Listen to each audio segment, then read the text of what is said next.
أعوذ بالله من الشيطان الرجيم. بسم الله الرحمن الرحيم. داود علیہ السلام کا سلسلہ نسب یہودا بن یعقوب سے جا ملتا ہے۔ آپ چھوٹے قد کے تھے، آنکھیں نیلی، بال ہلکے اور دل کے صاف شفاف تھے۔ آپ بنی اسرائیل پر حکومت کرنے لگے۔ اللہ تعالیٰ نے ان کی حکومت کو مضبوط کر دیا اور یوں بنی اسرائیل ایک بار پھر یکجا ہو گئے۔ اللہ تعالیٰ نے آپ پر بہت سے معجزات ظاہر فرمائے۔ آپ پر ایک کتاب بھی نازل ہوئی جسے زبور کے نام سے جانا جاتا ہے۔ اللہ تعالیٰ سورۃ النساء آیت 163 میں فرماتے ہیں، وَآتَيْنَا دَاوُودَ زَبُورًا، ہم نے داود کو زبور عطا فرمائی۔ آپ تمام انسانوں سے زیادہ خوبصورت آواز والے تھے۔ صحیح بخاری کی ایک حدیث میں ہے کہ ایک مرتبہ رسول اللہ صلی اللہ علیہ وسلم نے ابو موسیٰ اشعری رضی اللہ عنہ کو قرآن مجید کی تلاوت کرتے سنا۔ ان کی آواز بہت خوبصورت تھی۔ آپ ان کی قرات توجہ سے سننے لگے، پھر آپ نے فرمایا، یا ابا موسیٰ لقد اوتیت مزمارا من مزامیر آل داود، اے ابو موسیٰ، تجھے داود علیہ السلام جیسی بہترین آواز عطا کی گئی ہے۔ اللہ تعالیٰ نے آپ کی آواز کو بھی ایک معجزہ بنا دیا، اور وہ ایسے کہ جب داود علیہ السلام زبور کی تلاوت کرتے تو پہاڑ اس کو سن کر آپ کے ساتھ تسبیح شروع کر دیتے، اور جب پرندے یہ آواز سنتے تو ان کے پاس آ کر اپنی گردنیں جھکا کر بیٹھ جاتے اور تسبیح میں ان کے ساتھ شامل ہو جاتے، اپنی جگہ سے حرکت بھی نہ کرتے۔ اللہ تعالیٰ سورہ سبا آیت 10 میں فرماتے ہیں، یا جبال اوبی معه والطیر، اے پہاڑوں، اس کے ساتھ رغبت سے تسبیح پڑھا کرو، اور پرندوں کو بھی یہی حکم ہے۔ خود داود علیہ السلام کے بارے میں اللہ تعالیٰ کا فرمان ہے، واذکر عبدنا داود ذا الأید انه اواب، اور ہمارے بندے داود کو یاد کریں جو بڑی قوت والا تھا، یقیناً وہ بہت رجوع کرنے والا تھا۔ اسی طرح اللہ تعالیٰ سورۃ الانبیاء آیت 79 میں فرماتے ہیں، وسخرنا مع داود الجبال يسبحن والطير وكنا فاعلين، اور ہم نے پہاڑ کو داود کے تابع کر دیا جو تسبیح کرتے تھے، اور پرندوں کو بھی، اور ہم ہی یہ سب کچھ کرنے والے تھے۔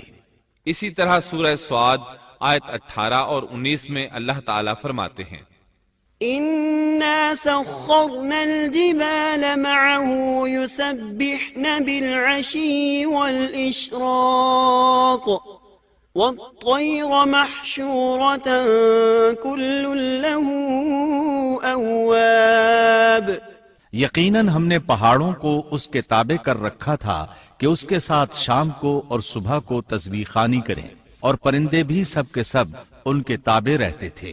یہ داود علیہ السلام کے معجزات تھے۔ اللہ تعالیٰ نے اور بھی کئی معجزات سے انہیں نوازا تھا۔ اللہ نے آپ کے لیے لوہے کو نرم فرما دیا تھا۔ آپ لوہے سے اس طرح چیزیں بنا لیتے تھے جس طرح لوگ گارے اور مٹی سے بنا لیتے ہیں۔ آپ لوہے سے زرہیں بناتے تھے۔ نوح علیہ السلام سے پہلے بھی زرہیں ہوتی تھیں، لیکن وہ تختیوں کی مانند ہوتی تھیں۔ ان کو سینے اور کمر کی طرف لٹکا لیا جاتا تھا، لیکن ان کا بوجھ بہت ہوتا تھا۔ آپ نے لوہے کی کڑیاں اور دائرے بنا کر ان کو خاص انداز میں جوڑ جوڑ کر زرہیں تیار کیں۔ یہ بہت ہلکا لباس تھا اور پورے جسم کو دشمن کے وار سے محفوظ رکھتا تھا۔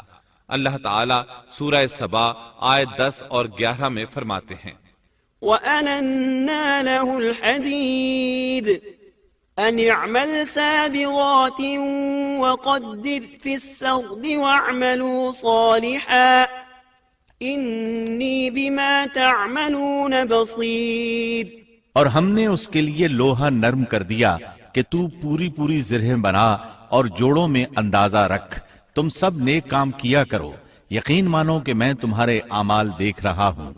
ان آیات میں اللہ تعالیٰ فرماتے ہیں کہ داود علیہ السلام کو ہم نے حکم دیا کہ زرہیں لوگوں کے لیے نہایت موزوں ہونی چاہیے، ان کی کڑیوں کو بڑے مناسب انداز میں جوڑنا، نہ اس قدر موٹی ہوں کہ ان کا وزن بڑھ جائے، نہ اس قدر پتلی کہ جلد کٹ جائیں اور اپنا مقصد پورا نہ کر سکیں۔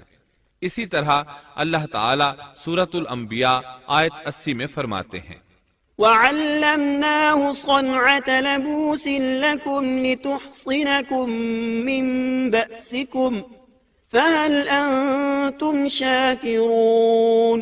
اور ہم نے اسے تمہارے لیے لباس بنانے کی کاریگری سکھائی تاکہ لڑائی کے ضرر سے تمہارا بچاؤ ہو سکے، کیا اب تم شکر گزار بنو گے؟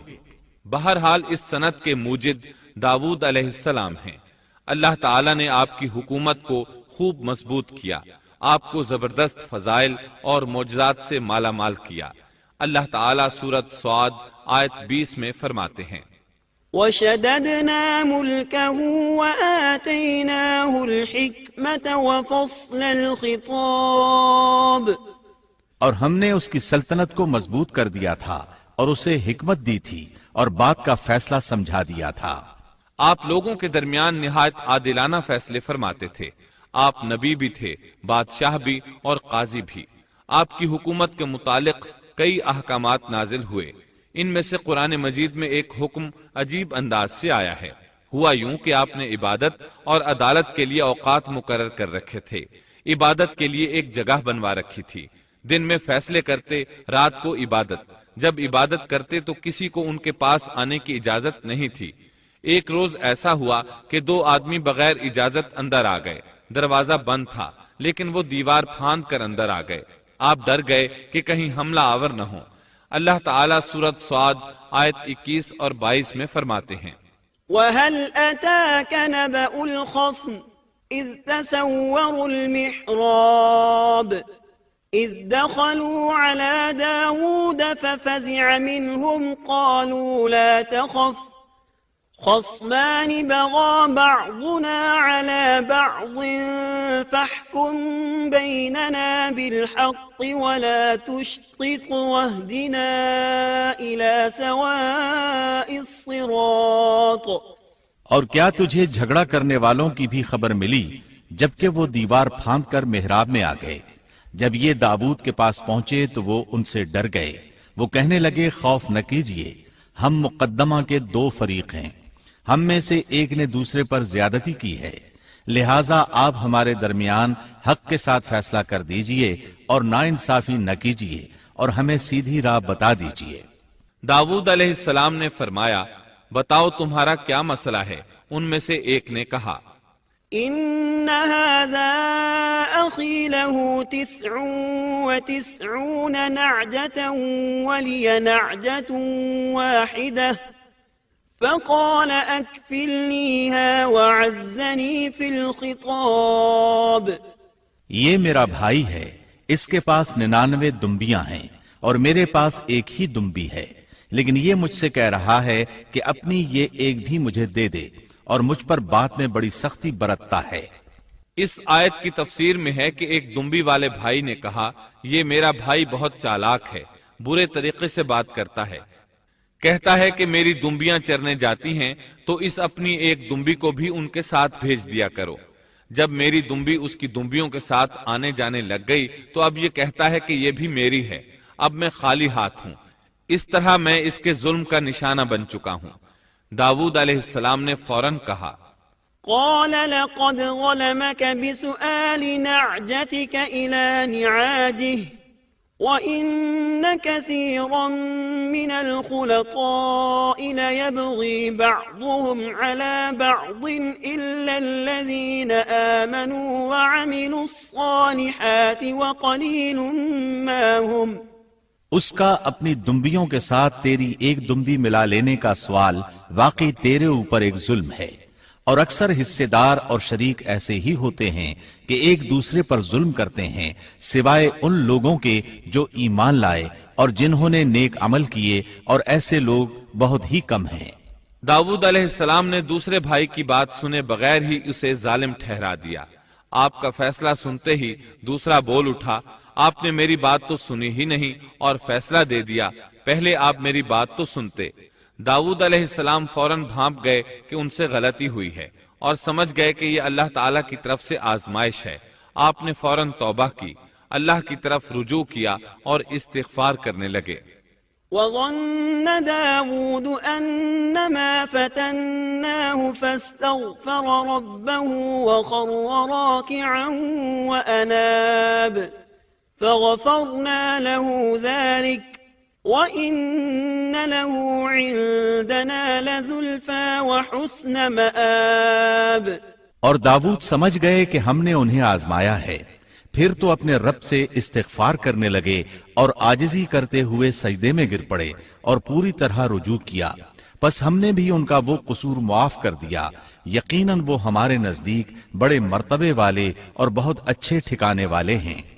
اس کے بعد اللہ تعالیٰ سورۃ صاد آیت 26 میں فرماتے ہیں، يا داود إنا جعلناك خليفة في الأرض فاحكم بين الناس بالحق ولا تتبع الهوى فيضلك عن سبيل الله إن الذين يضلون عن سبيل الله لهم عذاب شديد بما نسوا يوم الحساب۔ اے داود، ہم نے تمہیں زمین میں خلیفہ بنا دیا، تم لوگوں کے درمیان حق کے ساتھ فیصلہ کیا کرو اور اپنی نفسانی خواہش کی پیروی نہ کرو، ورنہ وہ تمہیں اللہ کی راہ سے بھٹکا دے گی۔ یقیناً جو لوگ اللہ کی راہ سے بھٹک جاتے ہیں ان کے لیے سخت عذاب ہے، اس لیے کہ انہوں نے حساب کے دن کو بھلا دیا ہے۔ اس طرح داود علیہ السلام اللہ تعالیٰ کے اس فرمان کے مطابق فیصلے کرنے لگے۔ اللہ کے ہاں ان کا احترام اور اکرام اور بڑھ گیا۔